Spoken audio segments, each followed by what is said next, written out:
রেখে এই নতুন আমরা খিচুড়ি বানাচ্ছি মহরমের আল্লাহর নামের খিচুড়ি দেখেন কি সুন্দর আলহামদুলিল্লাহ কি সুন্দর দেখাচ্ছে ভাই আপনি কি বলা থাকবেন আসসালামু আলাইকুম আপনারা সবাই কেমন আছেন আলহামদুলিল্লাহ আমি ভালো আছি আমরা বিগত 4 বছর ধরে আমরা এই মহরমের খিচুড়ি করছি আল্লাহর রহমতে সবসময় সফল হচ্ছি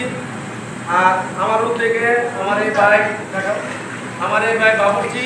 সরকারি চাকরিজীবী খুব ভালো খিচুড়ি পাকায় প্রতি বছর আপনার দান শর্তে একটা ধরে থাকবে দান শর্তে উনি আমাদের বিনামূল্যে খিচুড়িটি করে দেন আর আমরা এই যে ভাই বোনেদের কিছু আছি সবাই মিলে আমার নিজের উদ্যোগে হয় তবে ইনশাল্লাহ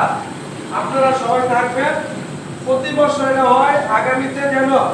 আরো একটা দুইটা আরো 4 5 6 বা আরো বেশি করতে পারি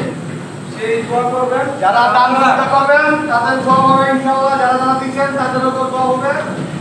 অবশ্যই যারা আপনারা দিতে আগ্রহী আছেন যে ভালো জায়গা পাচ্ছেন না যে কিছু এই খাবার দাবার তৈরি করে আমরা গরিব মানুষ বা আমরা নিজের এলাকার মানুষকে খাওয়াবো এই খাবারটা যেন আমরা সঠিকভাবে পরিচালনা করে খাওয়াতে পারি তার জন্য আপনারা যদি মনে করেন চান তাহলে এই যে ভারত পেজ এই পেজে আপনারা দেখবেন অবশ্যই নাম্বার দেওয়া থাকবে আপনারা যোগাযোগ করবেন ইনশাআল্লাহ আমরা সব বছর আপনাদের মাঝে থাকবো আর প্রতি বছরে 5-7 দিন হয় তবে ইনশাআল্লাহ সামনে দা গরুর মাংস দিয়ে পুরো ফুল গরুর মাংস দিয়ে হবে ইনশাআল্লাহ আল্লাহ যদি বাঁচায় রাখে আশা করব আল্লাহ যদি বাঁচায় রাখে পুরো ফুল গরুর মাংস হবে এই বলে আমার বক্তব্য শেষ করছি সবাইকে আমার অন্তর থেকে দোয়া ও ভালোবাসা রইল আপনারা ভালো থাকেন সুস্থ থাকেন এই বলে আমি বিদায় নিচ্ছি আল্লাহ হাফেজ আসসালামু আলাইকুম